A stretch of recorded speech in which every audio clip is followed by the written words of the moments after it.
یا اس کے اندر ایک مزدور کی زندگی کس طرح بسر ہوتی ہے، اس کو کون کون سی تکالیف ہوتی ہیں، اس کی اگر صحیح کوئی ترجمہ نہیں کرتا ہے تو وہ منشی پریم چند کے افسانوں میں نظر آتی ہے۔ منشی پریم چند کے افسانوں کو بہت سارے زبانوں میں بھی ترجمہ کر کے پیش کیا گیا ہے، ان کو ڈراماٹائز بھی کیا گیا ہے۔ اس کے علاوہ منشی پریم چند وہ پہلے افسانہ نگار ہیں جن کے اندر حقیقت پسندی ہے، ایک مقصد ہے، اور دیہی معاشرے کی اس طرح عکاسی کرتے نظر آتے ہیں کہ ان کے اندر جو سماجی مسائل، غربت و افلاس اور فرسودہ رسومات کو اپنے انسانوں کا موضوع بنایا ہے۔ مقصدیت اس کی پریم چند کے تمام افسانوں اور ناولوں کے اندر جو ہے نمایاں حیثیت رکھتی ہے۔ پریم چند ترقی پسند تحریک سے بھی بہت متاثر تھے، انہوں نے ہندوستان کے عوام کی حیات اور مسائل کا گہرا مشاہدہ کیا ہوا تھا اور اپنے ہم وطنوں سے پیار تھا، لہذا پریم چند نے اپنے قلم کے ذریعے ہندوستان کے کسانوں اور غریب عوام کی اصلاح اور معاشرتی بہتری کے فریضے کو سر انجام دیا۔ یہی وجہ ہے کہ ان کے افسانوں میں مقامی رنگ جو ہے وہ نمایاں نظر آتا ہے۔ ان کی تحریروں میں اس دور کے حالات اور واقعات اور تاریخ بھی پائی جاتی ہے، اور حقیقت نگاری کی بات کی جائے تو منشی پریم چند نے افسانہ نگاروں میں سچی، حقیقی اور زندگی کے بالکل قریب جو واقعات ہوتے ہیں ان کو بہترین انداز میں جو ہے انفرادی طور پر پیش کیا ہے، اور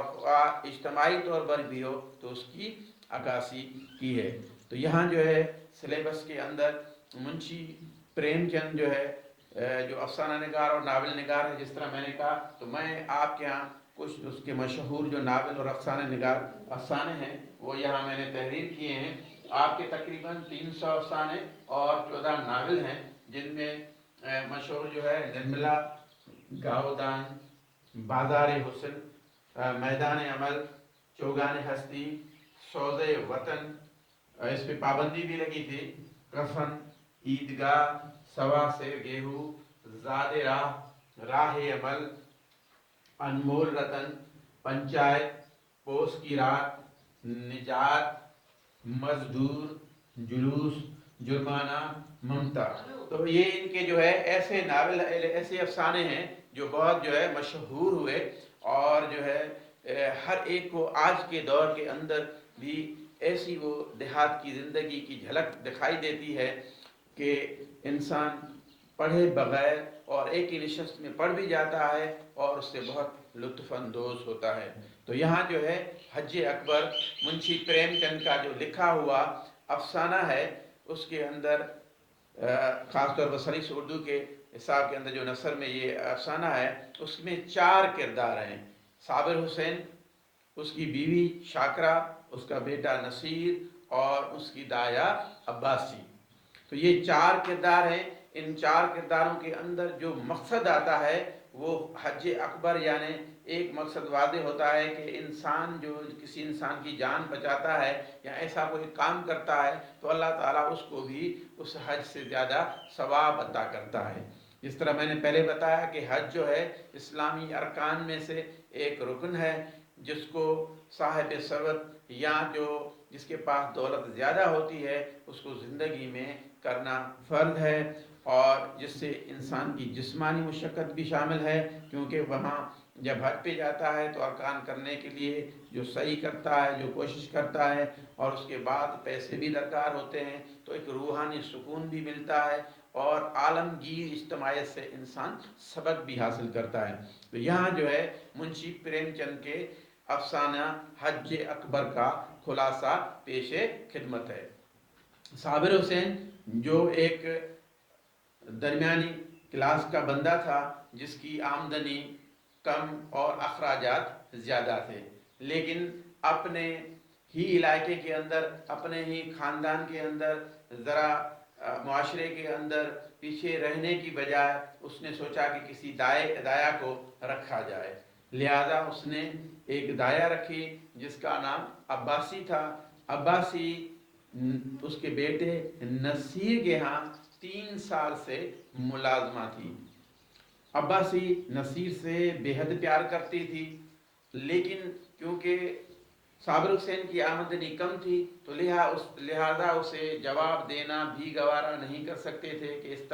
کس طرح اس کو نکالا جائے، اور اس کی محبت نصیر سے زیادہ تھی۔ شاکرہ جو ہے ایک سفلا مزاج عورت تھی، ہر بات پر شک کرتی تھی، کئی جو چیزیں عباسی لاتی ان میں نقص نکالتی رہتی تھی۔ اس طرح وہ بھی کوئی موقع تلاش کر رہی تھی کہ ایسا موقع مل جائے جہاں جو ہے یہ کوئی غلطی کرے تو میں اس کو جواب دے دوں، تاکہ ہماری آمدنی بچ جائے اور اس کی تنخواہ کا مسئلہ بھی حل ہو جائے۔ تو اسی طرح جو ہے ایک دن عباسی شہر جاتی ہے اور وہاں سے آتے ہوئے ان کو تھوڑی بہت دیر ہو جاتی ہے، بس یہ بہانہ ان کو مل جاتا ہے، آتے ہی وہ عباسی پر جو ہے برہم ہو جاتی ہے، ناراض ہو جاتی ہے، اس پر غصہ نکالتی ہے۔ تو یہ روزانہ کا معاملہ تھا۔ عباسی نے سوچا کہ شاید جو ہے میرے خاموش رہنے سے یہ مسئلہ حل ہو جائے گا۔ اس نے اشاروں میں نصیر کی طرف اشارہ کیا، نصیر اس کی طرف جیسے ہی دوڑا تو شاکرہ نے اس کو باز کی طرف جھپٹ لیا اور اس کو کہا کہ یہ تمہارے بغیر مر نہیں جائے گا۔ اسی طرح اس میں نوک جھوک ہوتی رہی اور عباسی نے کہا کہ اگر اس طرح کے معاملات ہیں اور آپ ایسی ناراض ہیں تو مجھے بھی اللہ تعالیٰ نے پیدا کیا ہے تو وہ مجھے رزق دے گا۔ اس پر جو ہے شاکرہ نے اسے نکال دیا اور کہا کہ آپ مردانہ خانہ سے اپنا حساب لے کر اور چلی جائیں۔ صابر حسین جو گھر کے ترددات کے اندر جو ہے بہت ہی کم ایسے معاملات میں جو ہے رخنہ ڈالتے تھے یا اس کے معاملات میں نہیں الجھتے تھے، جب اس نے پوچھا تو اس وقت عباسی گھر سے جا رہی تھی اور اس نے کہا کہ بیوی نے جواب دے دیا ہے۔ اس طرح جو ہے عباسی چلی جاتی ہے، پیچھے اس کا بیٹا نصیر جو ہے عباسی کی چلے جانے کے بعد جو ہے رونا شروع کر دیتا ہے۔ ماں جو ہے اس کو بہلانے کی کوشش کرتی ہے اور اس کے بعد اس کو چمکارتی ہے، اس کو پیار کرتی ہے، لیکن میں نے جیسے پہلے بتایا کہ عباسی کے ساتھ وہ بہت مانوس ہو گیا تھا۔ 3 سال تک جو ہے اس کو اپنی ماں جیسا ہی پیار کرتا تھا اور عباسی بھی اس سے پیار کرتی تھی، اور وہ روتے روتے سسکتے رو جاتا ہے۔ ماں اسے خوف دلاتی ہے، الو سے ڈرانے کی بات کرتی ہے، ہوا، پھر اس کو راضی کرنے کے لیے میلہ دکھانے کی، یعنی مختلف جو ہے ایسی چیزیں بتاتی ہے جس سے بچہ جو ہے وہ رونا بند کرے، لیکن جو ہے وہ بچہ ہے کہ روتا ہی جا رہا ہے، اور اس طرح نصیر جو ہے وہ سسکتے سو جاتا ہے اور والدہ اس کی شاکرہ جو ہے اپنے گھر کے کام کاج میں لگ جاتی ہے۔ اس کے بعد جب یہ عباسی چلی جاتی ہے بچے کی حالت بگڑ جاتی ہے، نصیر بیمار پڑ جاتا ہے اور اس کے بعد جو ہے ان کا علاج شروع ہو جاتا ہے، لیکن علاج کے اندر کوئی افاقہ نہیں ہوتا۔ اسی دوران صابر حسین جو ہے بہت غصہ کرتے ہیں اپنی بیوی پر اور ان کو کہتے ہیں کہ اگر اس بچے کو ہوا تو اس کی ذمہ وار آپ ہوں گے۔ آخر ماں بھی جو ہے اس کی ممتا ہے، اس نے سوچا کہ میں نے بہت غلطی کی ہے، ایک دن اس سے پچھتا ہوتا ہے اور سوچتی ہے کہ کسی بڑے حکیم کو لائیں تاکہ اس کا علاج ہو جائے، جس پر شاکر حسین اسے کہتا ہے،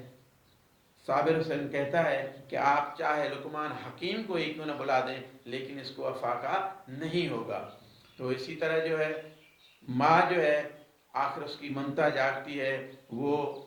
بہت افسوس کرتی ہے اور کہتی ہے کہ اگر میرا گھر جو ہے دیکھا ہوا ہوتا تو میں کب کے عباسی کو منع کر لاتی۔ اس پر جو ہے صابر حسین اسے کہتا ہے کہ آپ جو ہے نہ جائیں، میں اس کو منانے کے لیے منت سماجت کر کے اس کو لے آؤں گا۔ دوسری جانب دوسرا حصہ جو ہے وہ عباسی کی حالات اور واقعات پر ہے۔ عباسی کو اس کے اندر منشی پریم چند نے خوبصورت الفاظ میں جو ہے سمیٹا ہے کہ عباسی کا خاندان کبھی گلاب کے پودے کی مانند تھا اور رفتہ رفتہ خزاں نے ان کی پتیاں جھاڑ دی اور آہستہ آہستہ وہ اپنے خاندان میں اکیلا رہ گئی تھی۔ اس کی نصیر سے محبت تھی تو نصیر کی محبت کو اس انداز میں پیش کیا ہے کہ جس طرح سوکھی ہوئی ٹہنی میں جان پڑ جائے۔ لیکن جب یہ سہارا بھی ختم ہو گیا تو عباسی جو ہے اپنے گھر چلی گئی، اور اس دوران عباسی نے سوچا کہ یہاں جی نہیں لگتا۔ کئی مرتبہ اس نے سوچا کہ میں نصیر کے یہاں جاؤں، لیکن وہ نہ آ سکی، اور اس نے سوچا کہ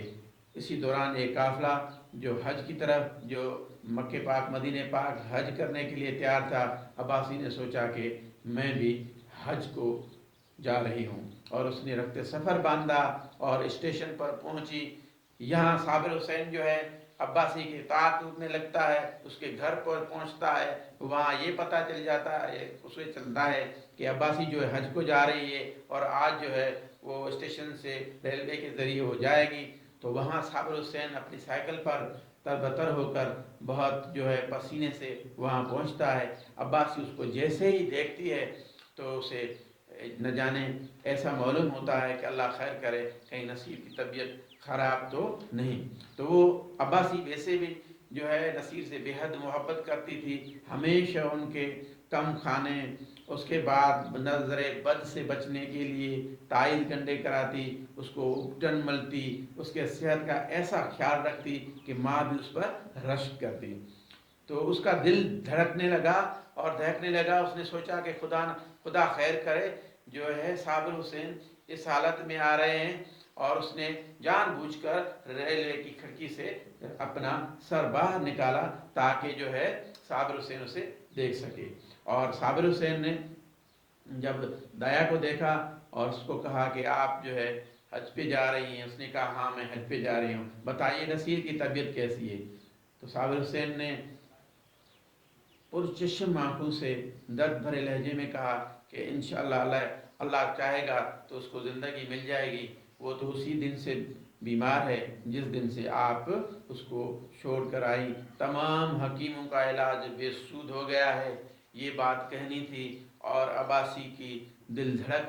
کا دل دھڑکنے لگا، اور بے چین ہو کر کولی کو بلایا، کولی کو کہا کہ میرا سامان دیجئے، حج وج مجھے نہیں کرنا، اور حج زندگی رہی تو پھر کبھی چلیں گے۔ اسی طرح وہ کوچوان پر، ٹانگے پر سوار ہوتی ہے، ہر وقت اسے بے چینی ہوتی ہے اس طرح کہ وہ جلدی سے پہنچ جائے۔ اور وہاں جو ہے شاکرا کا بھی یہی حال ہے، وہ اپنے دروازے پر ٹکٹکی لگائے دیکھ رہی ہوتی ہے، جہاں ایک بہترین محاورے کو استعمال کیا گیا ہے، جیسے کوئی یتیم بچہ جو ہے یعنی کسی کو حسرت کی نگاہوں سے دیکھتا ہے، تو وہاں جیسے ہی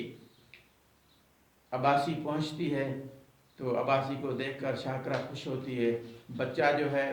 وہ بخار میں مبتلا ہے، زکام میں مبتلا ہے، بہت ہی کمزور ہو گیا ہے۔ اس کو شاکرا کہتی ہے آپ دیکھیں بیٹا، دیکھیں عباسی آئی ہے، جس کو محبت میں انا انا کہتا تھا۔ وہاں عباسی کو جیسے ہی نصیر دیکھتا ہے تو بہت ہی خوش ہوتا ہے، اس کو گلے لگا دیتا ہے، ان کو پیار کرتی ہے عباسی۔ اور اسی طرح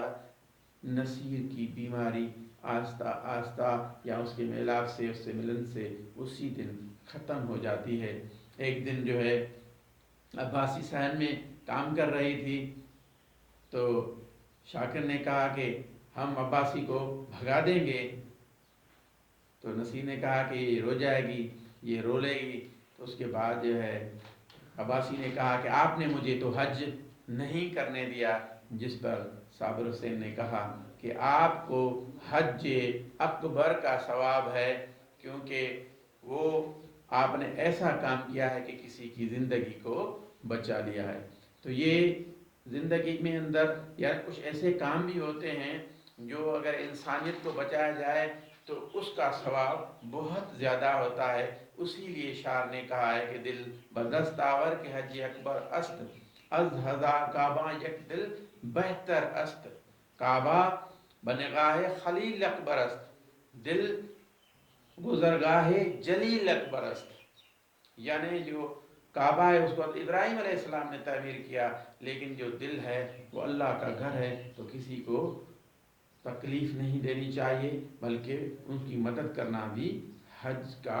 ثواب ہے۔ تو یہ مختصر ایک خلاصہ تھا جو میں نے آپ کے ہاں حج اکبر جو ہے پیش کیا۔ اس کے اندر جو ہے